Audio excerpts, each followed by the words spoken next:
오늘 에베소서 6장 10절부터 20절 말씀을 가지고 하나님의 전신갑주를 입고 기도하라는 제목으로 함께 은혜 나누고자 합니다. 오늘 말씀은 에베소서 전체를 마무리하는 내용입니다. 에베소서에서 바울은 교회가 하나가 되어야 된다고 하는 것에 중점을 두고 말하고 있습니다. 특별히 4장부터 다시 돌아봐야 합니다. 교회가 하나 되기 위해서 부르심에 합당하게 살아야 한다는 것입니다. 그러려면 옛사람을 벗어버리고 새사람을 입어야 한다는 것입니다. 어떻게 옛사람을 벗어버리고 새사람을 입는가 하면 거짓과 분노를 버리고 하나님을 흉내내는 자가 되어야 새사람을 입는다고 했습니다. 어떻게 거짓과 분노를 버리고 하나님을 흉내내는 자가 될 수 있는 대로 될 수 있는지 구체적으로 말한 것이 남편과 아내, 자녀와 부모, 종과 주인들이 서로 섬기라고 한 것입니다. 마귀는 몸된 교회의 성도들이 한 몸 되지 못하도록 옛사람을 그대로 입고 있게 하려고 온 힘을 다합니다. 거짓을 행하며 어두움 가운데서 살게 합니다. 가장 가까운 이웃인 부부와 부모 자녀 간에도 분노하게 해서 한 몸 되지 못하게 합니다. 직장에서도 서로 섬기지 못하게 하여 그리스도의 빛을 나타내지 못하게 합니다. 이것이 교회가 한 몸 되게 막는 마귀의 주된 전투 전략입니다. 그러한 마귀의 무기 중에서 가장 강력한 무기는 분노라는 폭탄입니다. 분노 때문에 가정과 교회가 한 몸 되지 못하게 되는 것입니다. 이러한 마귀의 공격을 어떻게 막아내서 그리스도의 몸된 교회를 이루어 나갈지 오늘 마지막으로 말한 것이 바로 오늘 말씀입니다. 바울은 마귀와 싸움을 어떻게 준비할지 전쟁하는 그림을 통해서 말하고 있습니다. 오늘 말씀을 통해서 어떻게 마귀를 대적해서 싸울 수 있는지 알아보도록 하겠습니다. 첫 번째로 주님이 주시는 힘으로 싸움을 준비하라는 내용이 10절에서 12절에 나옵니다. 10절은 끝으로 말합니다 라는 말로 시작을 합니다. 마지막으로 당부한다는 뜻이기 때문에 지금까지 말한 것의 결론이라는 뜻입니다. 먼저 10절은 공격할 준비를 하라는 내용입니다. 원어에서 다음에 이어지는 말은 굳세게 되십시오입니다. 이 말은 스스로 열심히 노력해서 힘을 기르라는 뜻이 아닙니다. 주님 안에서 굳세게 되라고 했기 때문입니다. 주님 안에서 굳세게 되라는 말은 예수 그리스도 안에서 굳세게 될 수 있다는 것입니다. 또 그분의 힘찬 능력이란 죽음에서 부활하신 하나님의 능력을 말합니다. 우리가 예수 그리스도 안에 거할 때 사망 권세를 이기신 하나님의 능력을 우리가 입을 수 있고 그 안에 들어갈 수 있는 것입니다. 따라서 예수 그리스도를 믿고 예수 그리스도의 안으로 우리가 들어가야 합니다. 그분 안으로 들어간다는 말은 5장 1절에서 말한 것처럼 하나님을 흉내내는 사람이 되는 것입니다. 그러면 예수 그리스도 안에서 하나님의 능력을 입고 강해져서 우리 힘이 아니라 하나님의 능력으로 예수 그리스도의 능력으로 강해져서 우리가 마귀와 싸울 수 있다는 것입니다. 그리스도 안에서 굳세게 된 다음에는 자신을 방어해야 합니다. 아무리 대단한 근육을 지닌 힘센 사람이라도 칼이나 화살을 맨몸으로 막아낼 수는 없는 것입니다. 그래서 11절에서는 하나님이 주시는 온몸을 덮는 갑옷을 입으라고 했습니다. 10절에서는 주님 안에라고 했는데 이제는 하나님의 갑옷을 입으라고 했습니다. 결국 주님 안에 거하는 것이 하나님의 갑옷을 입는 것입니다. 이는 4장 24절에서 새 사람을 입으라는 말과도 통하는 말입니다.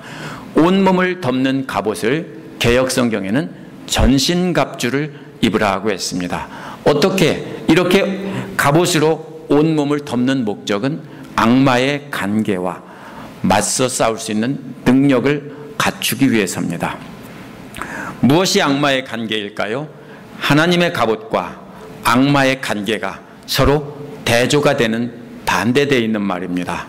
하나님의 갑옷은 입어야 할 새 사람이라면 악마의 간계는 벗어버려야 할 옛사람인 것입니다. 4장 25절에 보면 거짓을 버리라고 했습니다. 거짓이 악마의 관계입니다. 4장 26절에 보면 화를 내는 것이 악마에게 틈을 주는 것이라고 했습니다. 분노도 악마의 관계입니다. 4장 28절에서는 도둑질하지 말라고 했습니다. 4장 29절에서는 나쁜 말, 즉 음란한 말을 입 밖에도 내지 말라고 했습니다. 이러한 모든 것이 악마의 관계이고 겉으로 그것이 드러난 것이 바로 분노입니다. 근데 문제는 이러한 악마의 관계는 대부분 숨겨져 있다는 것입니다. 그래서 스나드글래스라는 학자는 다음과 같이 말했습니다. 악마의 관계라는 말은 우리 삶에서 그들 자신이 악의 유혹으로부터 드러나는 사기와 속임수로부터 온다는 것을 상기시켜 줍니다. 악은 그 목표를 이룰 때까지 악으로 보이는 일은 거의 없습니다. 악은 매력적이고 호감이 가고 또 완벽하게 합법적인 모습으로 그 입구를 차지하고 있습니다. 이렇게 말했습니다. 무슨 말입니까? 악마의 관계는 악처럼 보이지 않는다고요. 아름답고 우리가 갖고 싶고 또 그것이 합법적이어서 모두가 그것을 하고 싶어 하는 것이라는 것입니다. 고린도후서 2장 5절에서 11절에 보면 바울은 교회 안에서 악한 일을 해서 징계를 내린 사람이 회개했는데도 용서하지 않는 것이 바로 사탄의 속셈에 넘어가는 것이라고 했습니다. 교회를 어지럽힌 사람은 징계를 하고 용서하지 않는 것이 교회 법에 맞고 합법적인 겁니다. 그렇죠? 교회를 망가뜨리는 사람을 징계해서 내쫓았는데 그 사람을 용서하지 않는 게 뭐가 잘못됐습니까? 근데 그것이 바로 악마의 관계에 넘어가는 것이라고 했습니다. 왜? 용서하지 않았으니까. 예수님의 마음으로 용서하지 않았으니까라는 것입니다. 이러한 악마의 관계는 때로는 선악과처럼 먹음직도 하고 보암직도 하고 지혜롭게 탐스럽게 하기도 한 것입니다. 때로는 정당하고 정의를 위해 꼭 해야 하는 옳은 일처럼 보입니다. 악마의 관계는. 그러나 예수 그리스도를 옷 입고 그분 안에 들어가 그분을 흉내내지 않는 것은, 예수 그리스도의 마음으로 용서하며 사랑하며 그분을 흉내내지 않는 것은 아무리 정당한 것이라도 다 악마의 속임수에 넘어가는 것입니다. 그래서 12절은 왜냐하면이라는 말로 이 싸움이 어떤 싸움인지 말해줍니다. 우리의 싸움은 인간을 적대자로 하는 것이 아니라고 했습니다. 이 싸움에서 싸움이라는 말은 원래 그 레슬링을 말하는 것입니다. 서로 잡고 뒤엉켜서 힘을 겨루는 것입니다. 그런데 고대의 전투도 레슬링처럼 서로 붙잡고 힘을 겨루어서 서로 죽이고 하는 것이었기 때문에 바로 이 레슬링이라는 단어를 전투라는 말로, 이렇게 싸움이라는 말로 썼습니다. 그래서 세번역에서는 인간을 적대자로 상대한다고 했는데 이 말은 원어에서는 피와 살입니다. 그래서 혈과 육이라고 개역에 되어 있는 것입니다. 피와 살을 상대하는 것이 아니라는 것은 인간을 상대로 눈에 보이는 전투를 하는 것이 아니라는 것입니다. 그래서 12절은 이어서 뭐가 나옵니까? 네 가지가 나오는데 믿는 자들이 전투하는 대상이 모두 영적인 세력들이라는 것입니다. 먼저 통치자와 권세자들은 한 쌍으로 주로 쓰여지는데 3장 10절에서는 하늘에 있는 통치자들과 권세자들이라고 했기 때문에 악한 영적 세력의 우두머리라는 뜻입니다. 또 어두운 세계의 지배자라는 말은 이거는 하나로 되어 있습니다. 단수인데 당시에 에베소 지방을 지배하던 아르테미스 여신을 가리키는 말입니다. 하늘에 있는 악한 영들이란 그 밖에 있는 모든 영적 세력들을 다 포함하는 말입니다. 따라서 이게 뭐냐 따질 것 없이 그 당시에 에베소 사람들을 지배하고 있던 모든 영적 세력들, 이것을 다 포함하는 말입니다. 그리스도인들의 전투는 이러한 영적인 세력들과 전투를 벌이는 것이라는 겁니다. 그것도 어떤 전투입니까? 멀리서 총 빵빵 쏘는 게 아니라 서로 붙잡고 뒤엉켜서 바로 온 힘 다해 상대의 목에다가 칼을 집어넣으려고 하는 그런 전투라는 것입니다. 그러나 이러한 악한 세력을 우리가 두려워할 필요가 없습니다. 이미 예수께서 제압하고 이기셨기 때문입니다. 저들은 이미 패했습니다. 아직도 활동하고 있지만 저들의 활동은 제한적입니다. 만약 우리가 그리스도 안에 있다면 우리를 공격할 수도 없고 우리는 반드시 승리할 수밖에 없습니다. 그러나 저들은 우리를 예수 그리스도 안에서 나오라고 유혹할 수는 있습니다. 지금 우리가 뭡니까? 옛날에 마징가 제트나 이런 영화 보셨죠? 그런 것처럼 우리는 강한 예수 그리스도 안에 쏙 들어가 있습니다. 근데 이길 수 없으니까 마귀는 뭐라고 합니까? 밖으로 나오라고 합니다. 그 새 사람을 벗고 다시 옛사람을 입게 합니다. 그러면은 그 다음에 우리를 쓰러뜨리는 것입니다. 그래서 우리가 탐욕대로 옛사람을 따라 살면서 말씀대로 살지 않는다면 우리를 넘어뜨릴 수 있다는 것입니다. 마귀는. 그래서 바울은 예수 그리스도 안에 거해서 악한 세력을 막아낼 강력한 힘을 얻으라고 한 것입니다. 또 온몸을 덮는 하나님의 갑옷을 입고 방어할 준비를 하라고 한 것입니다. 이게 뭡니까? 예수님 안으로 들어가서 예수님을 옷 입고 예수님을 흉내어 살면 우리가 마귀를 이길 수 있다는 것입니다. 두 번째로 13절에서 18절은 하나님께서 주시는 무기로 무장하라는 것입니다. 13절은 그러므로라는 말로 시작하는데 이러한 모든 악을 대적해야 함으로라는 말입니다. 그러므로 하나님 주시는 갑옷으로 완전히 무장하라 했습니다. 13절에서 하나님이 주시는 무기는 11절과 똑같이 온몸을 덮는 갑옷입니다. 무장하라는 말은 개역에서 취하라고 했는데 원어는 정확히 말하면 받아서 높이 받들라는 뜻입니다. 지휘관이나 장군이나 이런 사람들이 갑옷을 하사해주면 그것을 높이 받들고 이렇게 뒤로 물러나는 모습과도 같은 것입니다. 그것을 받으라는 것입니다. 그 목적은 뭡니까? 맞서는 것과 서는 것입니다. 먼저 이 악한 날에 맞설 수 있다고 했습니다. 현재 활동하고 있는 악한 세력을 마주대하고 선다는 것입니다. 서로 노려보고 마주대하고 서는 것입니다. 또 앞으로 그리스도 재림하실 때까지 만날 모든 영적 위기들도 역시 마주대하고 서야 된다는 뜻이기도 합니다. 이 모든 일을 끝낸 뒤에 설 수 있게 한다. 이 말은 적을 물리치고 승리한 뒤에는 그 다음에 승리의 기쁨으로 당당히 선다는 뜻입니다. 맞선다는 것은 이렇게 맞서서 싸울 준비를 하고 서 있는 거지만 뒤에 있는 선다는 말은 승리하고 나서 적을 물리치고 당당히 서 있는 모습입니다. 패했다면 서 있지 못하겠죠. 땅바닥에 쓰러져 있겠죠. 결국 악한 세력과 싸워서 궁극적 승리를 얻고 주님 앞에 당당히 서 있는 그리스도의 군사의 모습이 바로 서 있다라는 말입니다. 그것을 위해서 하나님의 갑옷을 높이 받들으라는 것입니다. 이어서 하나님이 주시는 온몸을 덮는 갑옷이 무엇인지 하나씩 설명하고 있습니다. 이거는 제가 1999년도에 제 손으로 그린 그림입니다. 반대로 넘겼네. 예, 이건 제가 그린 그림입니다. 제가 사역훈련 받을 때 에베소서 공부하면서 숙제로 그린 그림입니다. 여기에 보면은 로마 군병의 그 갑옷, 오늘 말씀에 나와 있는 전신갑주가 무엇인지 설명해 주고 있는데 샌달을 좀 잘못 그렸습니다. 샌달은 저런 샌달이 아니고 이따가 볼 수 있습니다. 자, 이 그림을 보면은 우리가 전체적인 갑옷이 무엇인지 알 수 있습니다. 먼저 여기 보면 이사야 11장 5절에 보면 공의로 그의 허리띠를 삼으며 성실로 몸에 띠를 삼으리라 라는 말이 있는데요. 이 말은 그 말에서 가져온 말입니다. 하지만 에베소 성도들이 이해할 수 있도록 로마 보병의 무장으로 바꾸어서 설명하고 있습니다. 이제 로마 보병의 그림입니다. 이사야에서는 히브리 군인들의 그림이었지만 14절도 그러므로라는 말로 시작합니다. 하나님의 갑옷으로 무장해서 최후 승리를 거두어야 함으로라는 뜻입니다. 원어에서 그러므로 다음에 나오는 말은 역시 버티어 서십시오라는 말입니다.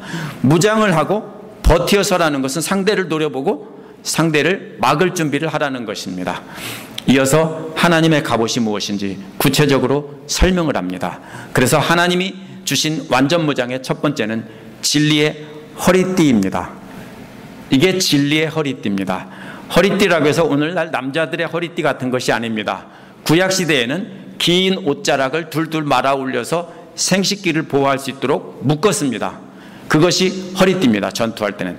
그런데 로마 보병들은 가죽으로 된, 두꺼운 가죽으로 되어서 칼로 쳐도 잘라지지 않을 만한 그런 가죽으로 된 앞치마를 입었습니다. 이것이 뭐 하는 거냐면은 남자들의 생식기를 보호하기 위해서 앞에다 친 겁니다. 만약에 이게 없으면은 어쩌다가 지나다래도 크게 다칠 수 있겠죠. 그래서 전투력을 상실할 수 있기 때문에 보호하기 위해서 이것을 띈 것입니다.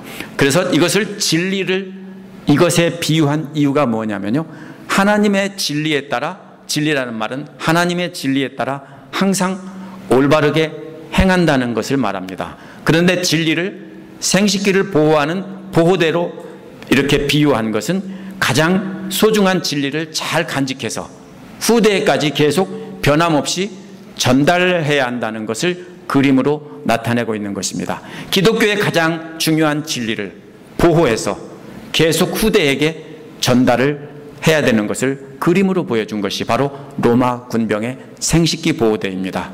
진리를 잘 보호해서 전달하려면 우리가 진리의 말씀을 정확히 알아야 합니다. 우리가 가지고 있는 이 말씀은 처음에 초대교인들이 말로 듣고 말로 전한 것을 머릿속으로 기억해 놨다가 전달하고 또 전달해서 오늘날 우리에게까지 정확하게 전달이 된 것입니다.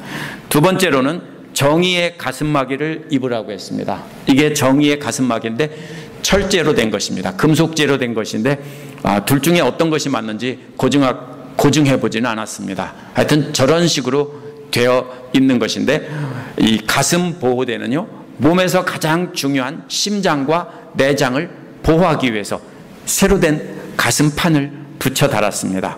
그런데 당시 가슴과 내장은 사람의 마음이 자리 잡고 있는 곳이라고 생각했습니다.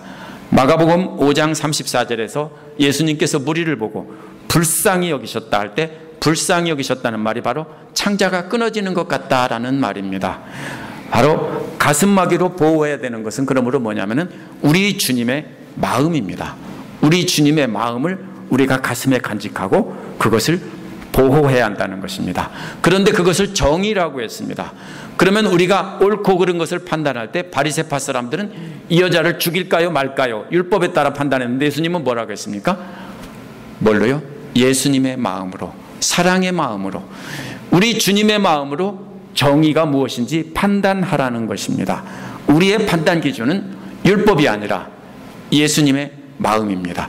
예수님이라면 어떻게 하셨을까를 우리가 판단해서 행하는 것입니다. 그 기준은, 정의가 무엇인가를 판단하는 기준은 예수님의 마음입니다. 하나님을 흉내내는 자가 되라는 말도 역시 하나님의 마음으로 행하라는 것입니다. 하나님의 마음을, 곧 예수님의 마음을 잘 지키도록 정의의 가슴막이를 입으라는 것입니다. 진리만 있고 하나님의 마음이 없으면 냉혹한 사형 집행관처럼 되어버립니다. 이거는 진리에 맞지 않으니까 이것도 안 맞아, 이렇게 되어버립니다. 그러나 진리를 간직하고 있으면서 동시에 우리는 뭘 갖고 있습니까? 예수님의 마음으로 용서하고 사랑하며 무엇이 옳은 일인지를 판단하는, 그래서 행하는 바로 마음도 우리가 지켜야 하는 것입니다. 우리에게는 진리와 정의가 동시에 필요합니다.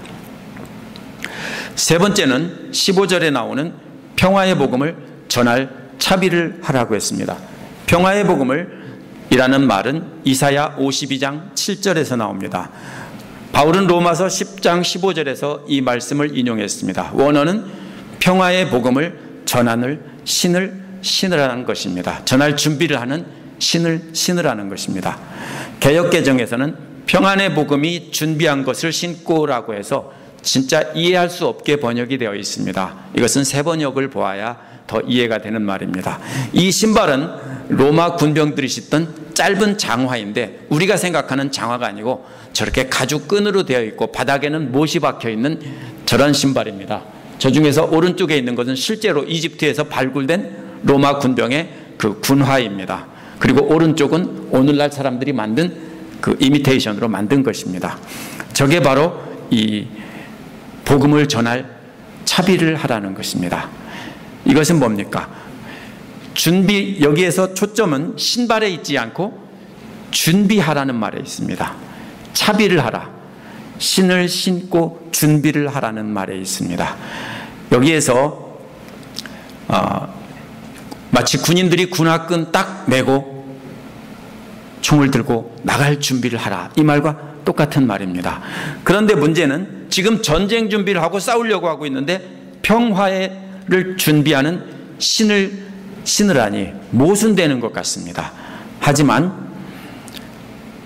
진정한 평화는 악한 세력과 공존할 수 없습니다. 우리는 악마의 관계를 막아내지 않으면 평화의 복음은 전멸입니다. 두 개가 공존할 수 없습니다. 그래서 우리는 악마의 관계를 막아내면서 완전히 물리치고 우리가 평화의 복음을 선포해야 하는 것입니다. 그래서 악한 마귀와 싸울 준비를 하라고 앞에서 말한 동시에 평화의 복음을 전할 준비를 하라는 것입니다. 왜? 악마의 관계를 물리치고 나면은 그 다음에 평화의 복음을 전할 준비가 안 돼 있으면은 아무 소용이 없습니다. 진리를 지키라고 13절에서 말했고 14절에서는 주님의 마음으로 정의를 행하라고 했는데 15절에서는 복음을 전할 차비를 하라는 것입니다.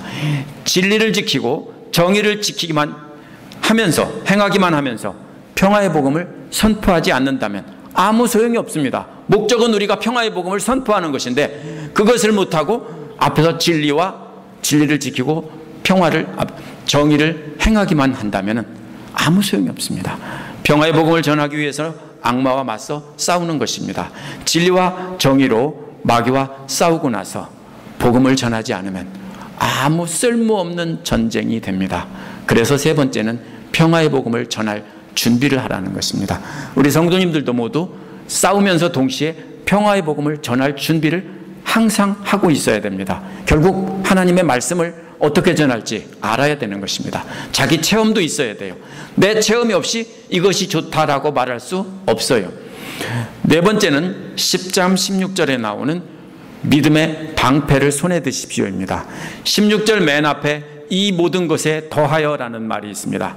앞에서 세 가지를 갖춘 뒤에 믿음의 방패를 손에 들라는 것입니다. 손에 들라는 말은 높이 든다라는 말입니다. 그림에서 높이 들었죠? 이렇게 높이 들라는 말입니다.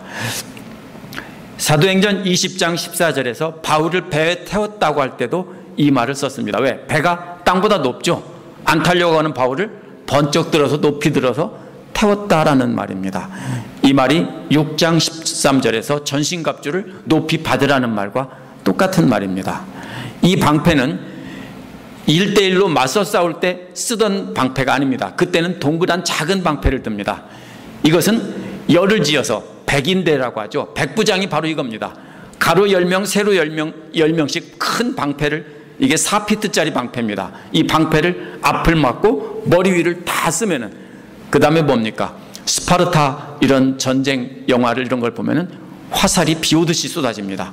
그때 방패로 앞을 막고 지붕을 싹 가려서 그 불화살이 다 끝날 때까지 저렇게 막고 있는 것입니다. 때로는 그렇게 하면서 계속 어떻게 합니까?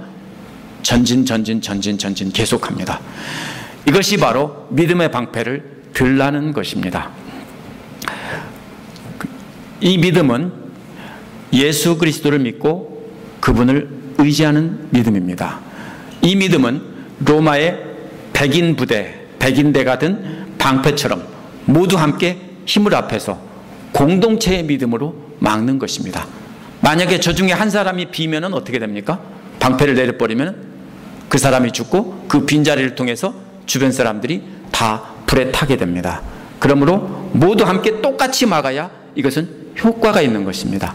한 군데라도 구멍이 뚫리면 안 되는 것입니다. 이것이 바로 공동체가 함께 공동으로 같은 믿음으로 막아내야 한다는 것입니다. 그것은 모두가 다 예수 그리스도를 믿는 믿음으로 우리가 막아야 한다는 것입니다. 그것으로써라는 말은 이 방패로써라는 말입니다. 이 방패는 전투하기 전에 물에다 적시는데, 왜 그러냐면 이게 원래 나무로 만들었습니다. 나무로 만들었고 껍데기에다가 두꺼운 가죽으로 입히고 위아래는 금속으로 이렇게 몰딩을 했습니다. 그랬기 때문에 바싹 말르면 불에 타기 때문에 전투 전에는 반드시 물에다 푹 잠궈 놨다가 젖으면 그 방패를 들고 나가 싸웠습니다. 그래서 바로 말한 것이 뭡니까? 여기서 불화살을 모두 꺼버릴 수 있다라고 말한 것입니다. 고대 전투에서는 먼저 불화살을 상대에게 퍼부어서 적 진영을 흐트러 놓는 것입니다. 목적이 뭡니까? 이 백인대처럼 쫙 짜여진, 전체가 진영이 짜여져 있으면 공격하기가 힘듭니다. 많은 희생이 따릅니다. 그래서 불화살을 쏘아서 불에 타서 한두 명이 불 끄느라고 뛰면 전체가 흩어지겠죠. 그 사이에 그 다음에 공격하는 것입니다. 바로 이것은 마치 뭐와 같습니까? 오늘날 그 포로 미리 막 쏴서 쑥대밭을 만든 뒤에 남은 사람들을 보병들이 들어가서 공격하는 것. 인천 상륙작전도 마찬가지입니다. 어떻게 합니까? 제가 보진 않았지만 함포 사격을 합니다. 그래서 완전히 초토화시킨 다음에 남아있는 사람들을 해병대가 상륙해서 공격하는 것입니다. 바로 그러한 모습입니다. 그래서 공동체 전체에 흩어놓기 위해서 악마는 불화살을 쏩니다. 그러면 믿음의 방패란 모두가 함께 단합해서 들어야 하는데 그거를 흩어놓기 위한 공격이 바로 이 적들의 불화살입니다.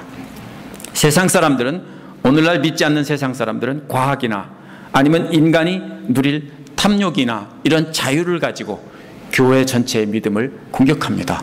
그런 게 어디 있어? 과학적으로 오늘날 모든 게 증명됐는데 하면서 우리의 믿음 자체를 통째로 흔들어 놓으려고 합니다. 그래서 이단들은 또 거짓 가르침으로 믿음을 공격합니다. 그래서 우리 믿음 자체를 흔들어 놓으면 그 다음에는 예수 그리스도의 믿음으로 모인 공동체가 아니라 뭡니까? 밥 먹기 위해서 모인 친교 공동체가 되어버립니다. 그 다음에는 그러면은 마귀의 밥입니다. 그러므로 이 불화살은 공동체가 믿음으로 하나 되지 못하게 흩어지게 하는 역할을 하는 것입니다. 공동체가 흩어지면 이 공동으로 함께 든 믿음이라는 방패가 사라지기 때문에 결국 강력한 보호막이 사라지는 것입니다. 이제 방어 준비는 다 끝난 셈입니다. 이제 적들은 불화살을 다 쏘고 났습니다. 이제는 레슬링을 하는 것처럼 육박전을 벌일 것입니다. 오늘날은 멀리 떨어져서 소총으로 쏘지만 고대에는 칼을 들고 나가서 몸으로 싸웠습니다. 결국은 그래서 이제 마지막에 써야 되는 도구가 뭐냐면 장비가 그 구원의 투구와 성령의 검을 받으라고 한 것입니다. 이제 지휘관이 개인의 공격 무기를 나누어 주는 그림입니다. 그런데 먼저 구원의 투구를 먼저 받으라고 했습니다. 왜냐하면 구원의 투구를 먼저 받아서 머리에 쓰고 그 다음에 칼을 받아야지, 칼 먼저 받으면 어떻게 써요? 손이 없죠. 그래서 먼저 머리에 쓰라고 했습니다. 그러면 우리도 먼저 구원의 확신을 머리를 써서 분명히 알아야 한다는 것입니다. 그 다음에 받는 것은 성령의 검입니다. 당시 로마 보병들이 쓰던 이 짧은 칼입니다. 이게 구원의 투구고 이게 로마 군인들의 로마 군 장교의 짧은 칼입니다. 근데 크기가 얼마나냐면 이것은 긴 칼이 아니고 제가 만들었습니다. 자로채에서. 정확한 칼은 아니지만 이 정도 크기의 칼입니다. 25인치 정도 되는 짧은 칼, 허리에 차고 뽑아서 싸울 수 있는 요만한 칼이 바로 여기에 나온 칼입니다. 그래서 히브리서에서 좌우에 날선 검과 같이 말도 똑같은 이 칼을 말하는 것입니다. 그런데 또 긴 칼이 있었는데 긴 칼은 39인치 정도 되는 긴 칼이라고 하는데 그것은 보병들의 무기가 아니라 기병들의 무기입니다. 말 타고 갈 때는 길어야 되죠. 그래서 긴 칼을 썼습니다. 이것은 짧은 칼입니다. 이것이 뭐라고 했습니까? 근데 하나님의 말씀이라고 했습니다. 이 칼이 하나님의 말씀이에요. 하지만 이것은 구약 성경을 말하는 것이 아닙니다. 예수 그리스도가 전한 복음을 말하는 겁니다. 그래서 마태, 마가, 누가, 요한 복음서에 나오는 그 복음을 말하는 것입니다. 그것이 바로 칼이라는 겁니다. 구원의 투구와 성령의 검은 1대1로 싸울 때 공격하기 위한 무기입니다. 하지만 적극적으로 나가서 악마를 쳐부수는 공격이 아닙니다. 우리의 싸움은. 악마가 쳐들어오면 그것을 막는 방어 자세의 공격입니다. 공격은 공격이지만 방어를 위한 그런 공격입니다. 결국 우리는 악마를 맞서서 막아 싸우는 것입니다. 그 다음 마지막으로 18절에서 20절은 승리를 위해 하나님께 기도하라고 했습니다. 이때 전투하던 그림에서 갑자기 기도한 그림으로 바뀌었다고 합니다. 그래서 이거 갑자기 이제는 그림이 사라졌다. 일관성 있는 그림이 사라진 것처럼 보입니다. 그런데 오늘 말씀 전체는 로마 군인, 무장한 로마 군인입니다. 여기서도 똑같이 로마 군인의 그림인데 숨겨져 있기 때문에 숨은 그림을 못 찾아서 그렇게 말하는 것입니다. 원어를 자세히 보면 아직도 여전히 전투하는 그림입니다. 이제 적들이 패해서 일단 물러간 상황입니다. 하지만 계속해서 완전 무장을 하고 투구를 쓰고 칼을 들고 사방을 경계해야 한다는 것입니다. 18절에 기도하십시오라고 명령한 것은 명령처럼 번역이 되어 있지만 명령이 아닙니다. 이것은 14절에 버티어 서라는 말과 연결이 되어 있는 말입니다. 분사입니다. 버티어 서라. 어떻게 버티어 서냐? 기도하면서 버티어 서라는 말입니다. 이렇게 연결해야 됩니다. 버티어 서는 게 뭐예요? 대적과 마주 서서 무장을 하고 노려보면서 쓰는데 그때 어떻게 하라고요? 기도하면서 그렇게 노려보고 있으라는 겁니다. 먼저 기도하라는 말은 일반적으로 종합적인 말입니다. 보통 우리가 기도해 주십시오, 기도하라는 말과 해당되는 말입니다. 그런데 간구라는 말도 역시 기도를 뜻하는 말이지만 이것은 특별한 기도 요청입니다. 특별히 필요한 것이나 아주 긴급한 일이 생겨서 탄원을 하는 것을 말하는 것입니다. 그래서 일반적인 기도와 특별한 때의 기도를 모두 말하는 것이 기도와 간구입니다. 이 기도와 간구에 몇 가지 조건이 붙어 있습니다. 첫 번째 조건은 언제나입니다. 항상 장소를 정해놓고 계속해서 24시간 기도하라는 말이 아닙니다. 일하면서도 쉬면서도 무엇을 하든지 잠깐 그 일을 생각하며 계속 기도하라는 겁니다. 언제 그렇게 합니까? 우리 성도님들 아들이나 딸이 아주 위급한 일이 생겼다. 남편이 죽게 생겼다. 이런 때 어떻게 합니까? 아침에 한번 기도하고 잊어버렸다. 저녁 때 또 기도하고 잡니까? 보통 때처럼? 그렇게 안 하죠. 어떻게 합니까? 계속하죠. 쉬지 않고 계속하죠. 이러다가도 잠시 멈추고 또 하고 계속 그러죠. 그 생각이 계속 끊임없이 떠오릅니다. 그것이 바로 뭡니까? 쉬지 말고 이거 계속해서 기도하라는 말입니다. 그래서 언제나 그렇게 잊지 말고 기도하라는 것입니다. 기도는 우리가 그렇게 해야 되는 것입니다. 두 번째는 성령 안에서 기도하라고 했습니다. 성령 안에서라는 말은 인간의 생각을 버리라는 것입니다. 예수님이 기도한 것을 보면 알 수 있습니다. 겟세마네 동산에서 예수님이 기도할 때 할 수만 있으면 이 잔을 내게서 돌려주십시오라고 하는 것은 예수님의 육신을 가졌기 때문에 인간의 생각입니다. 그러나 뭐라고 했습니까? 내 뜻대로 마옵시고 아버지 뜻대로 하옵소서라는 것은 그것이 바로 성령 안에서 기도하신 겁니다. 바로 내 생각을 버리고 내 욕심을 버리고 하나님의 뜻, 성령님의 뜻을 따라 우리가 기도해야 한다는 것입니다. 우리도 바로 그렇게 해야 됩니다. 기도란 내 욕심을 이루어 달라고 간구하는 것이 아니라 내 욕심을 내려놓고 성령님께서 원하시는 것을 내가 하게 해달라고 기도해야 하는 것입니다. 그래서 로마서 8장 26절에 보면 성령께서 하나님께 말할 수 없는 탄식으로 우리를 위해서 간구해 주신다고 했습니다. 언제 그렇게 합니까? 우리가 하나님의 뜻을 구할 때 성령님께서는 그렇게 우리를 대신해서 간구해 주시는 것입니다. 세 번째는 늘 깨어서입니다. 이것이 바로 군인들이 무장하고 적과 대치하고 있는 상황에서 바로 적의 움직임을 주시하고 있는 모습입니다. 그런 상황에서도 졸지도 않고 정신 똑바로 차리고 잘 지켜봐야 된다는 겁니다. 적이 공격을 하다 일단 멈췄어요. 물러갔어요. 그렇지만 전쟁이 끝난 게 아니에요. 그때는 어떻게 해야 됩니까? 정신 똑바로 차리고 계속 지켜보라는 말이 역시 군인들한테 하는 명령입니다. 기도가 바로 뭡니까? 언제 공격해 올지 모르니까 정신 똑바로 차리고 잘 지켜보고 있는 것입니다. 네 번째는 끝까지 참으면서입니다. 이것은 힘들고 지치기 마련입니다. 왜? 오랫동안 지켜서 있고 무장을 하고 서 있으면 힘들겠죠. 마치 무거운 물건을 계속 들고, 어릴 때 벌 받아보셨어요? 책상 같은 거 이렇게 들고? 그러면 힘들죠. 그럼 자꾸 내려놓고 싶죠. 그런데 끝까지 버티는 거, 바로 그게 그런 말입니다. 우리가 기도를 오래 하다 보면 힘들죠. 그때 어떻게 합니까? 온 힘 다해서 끝까지 참고 버티는 것이 바로 끝까지 참으면서라는 말입니다. 적이 언제 올지 모르기 때문에 졸거나 끝까지 버티지 않으면 지는 겁니다. 죽는 겁니다. 그래서 끝까지 버티라는 것입니다. 그래서 이 네 가지를 모두 이렇게 하면서 기도하라는 것입니다. 이것은 그러면서 해야 될 것은 모든 성도들을 위한 간구입니다.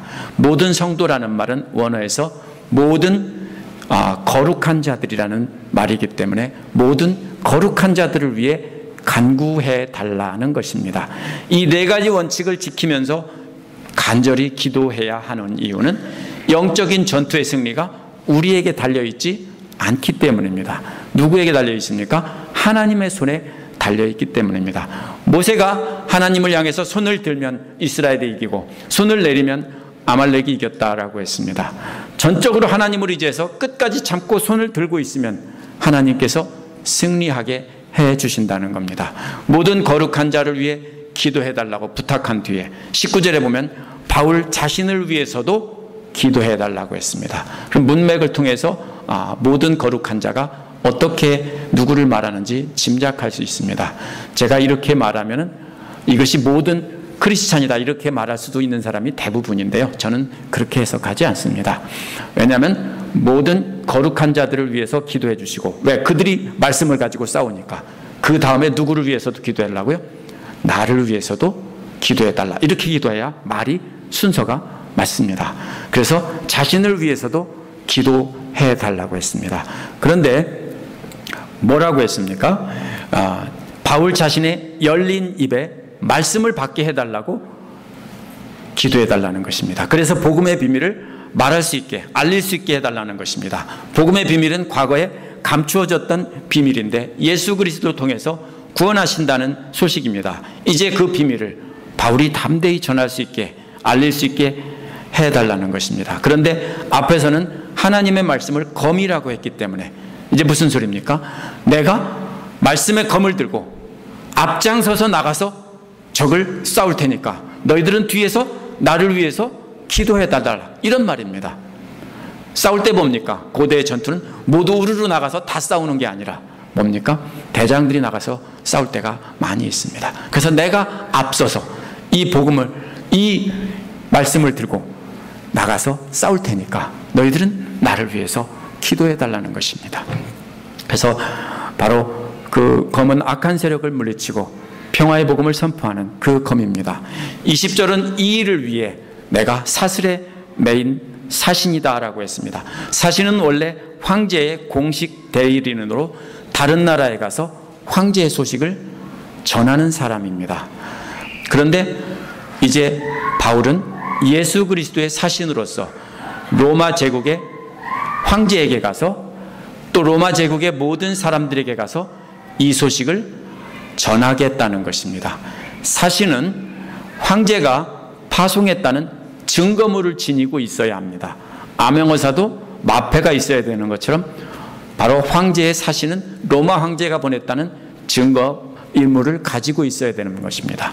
그런데 바울은 자신을 맨 사슬이 바로 예수 그리스도께서 자기를, 만왕의 왕이신 예수 그리스도께서 나를 파견한 그 증거물이 바로 뭐냐?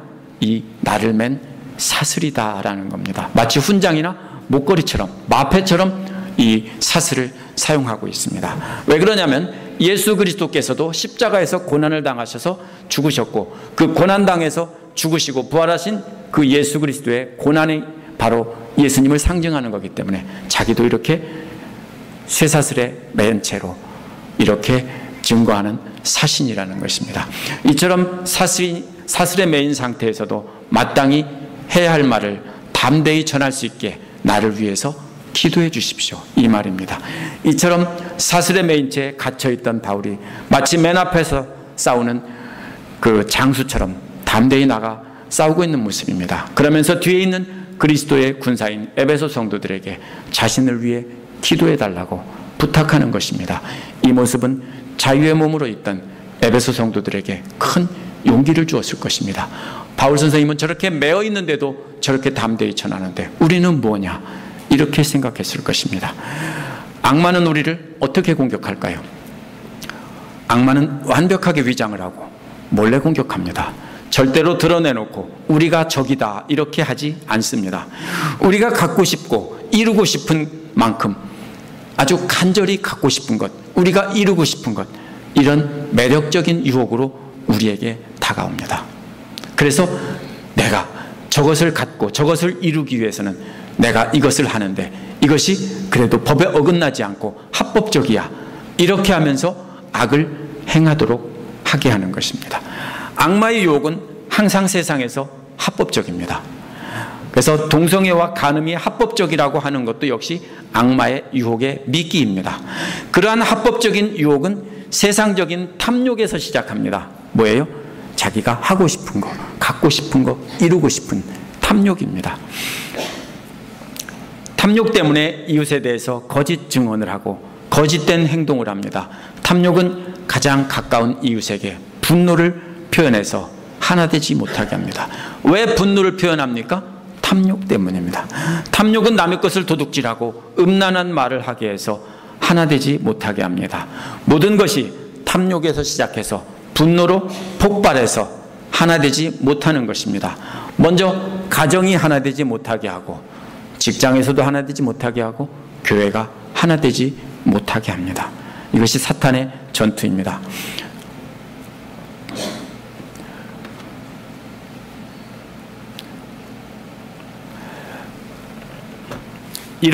어떻게 이러한 마귀의 공격을 그러면 맞서 싸울까요? 우리가 우리 힘으로 맞서 싸운다면 아무 승산이 없습니다. 우리는 힘이 없습니다.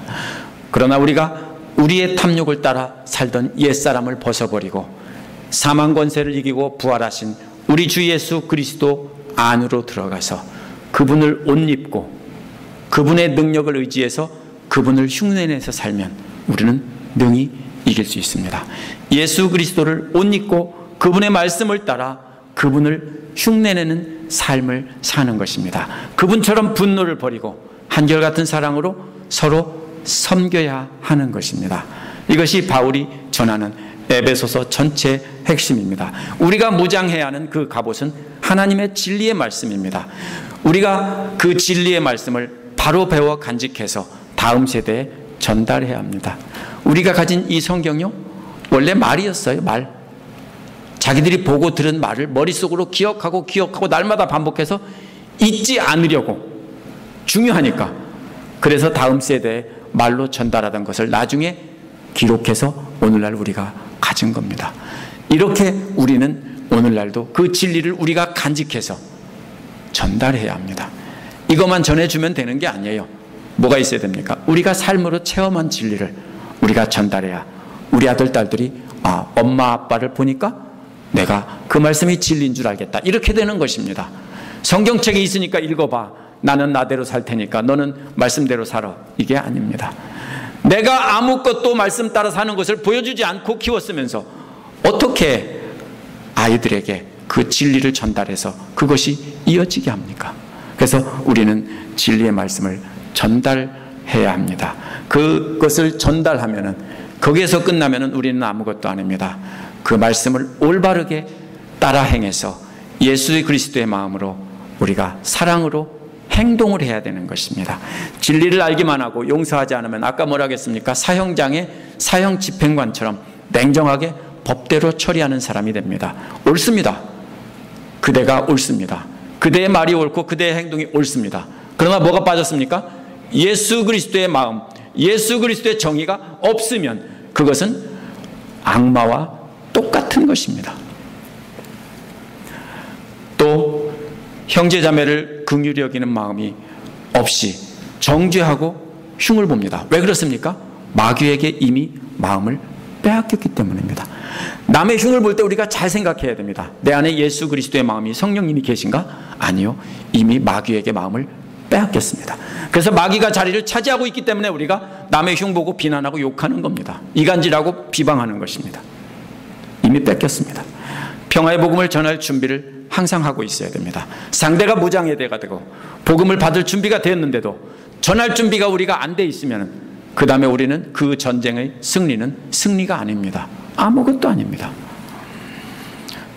그 다음에 우리가 같은 믿음으로 연합해서 공동체를 흩어놓으려고 하는 마귀의 불화살을 우리가 막아야 됩니다. 구원의 투구를 우리도 쓰고 주님의 말씀의 칼을 들고 우리가 싸워야 합니다. 우리의 보호막은 결국 주님의 말씀입니다. 지금까지 전체 보면 주님의 말씀이에요. 주님의 말씀을 알고 머리로 알고 우리가 가슴으로 예수 그리스도의 마음이 기준이 돼서 판단하며 실천하고 그래서 평화의 복음을 전해야 된다는 것입니다. 전부가 말씀과 관련되지 않은 것은 한 개도 없습니다. 이렇게 교회가 연합해서 믿음을 지키려면 특별히 서로를 위해서 기도해 줘야 됩니다. 무엇보다도 말씀을 전하는 저를 위해서 기도해 줘야 합니다. 제가 말씀을 조금만 다르게 변하면 교회는 다른 길로 가버립니다. 마귀의 공격 대상 1호는 말씀 전하는 자입니다. 제가 예수 믿으면 복 받고 잘 먹고 잘 산다, 돈 먹고 돈 먹기다, 자식들이 잘 되고 부자가 되고 건강해지고 이런 얘기만 전하면 우선 듣기는 좋겠지만 그것은 사실은 성경이 말하는 복음이 아닙니다. 불편하셔도 우리가 성경에서 말하는 그 말씀을 제가 그대로 전할 수 있도록 또 그대로 받을 수 있도록 기도해 주셔야 됩니다. 어떠한 공격이나 유혹에도 흔들리지 않고 담대히 복음을 선포할 수 있도록 저를 위해서 기도해 주셔야 합니다. 항상 우리가 기도할 때 주님의 뜻을 따라 기도해야 됩니다. 끝까지 참고 견디고 기도해야 합니다. 우리 힘으로 이기는 것이 아니라 주님의 힘으로 이기기 때문입니다. 교회가 하나가 돼서 평화의 복음을 전파하기 위해 우리는 하나님의 전신갑주를 입고 마귀를 대항해서 싸우는 것입니다. 기도하겠습니다.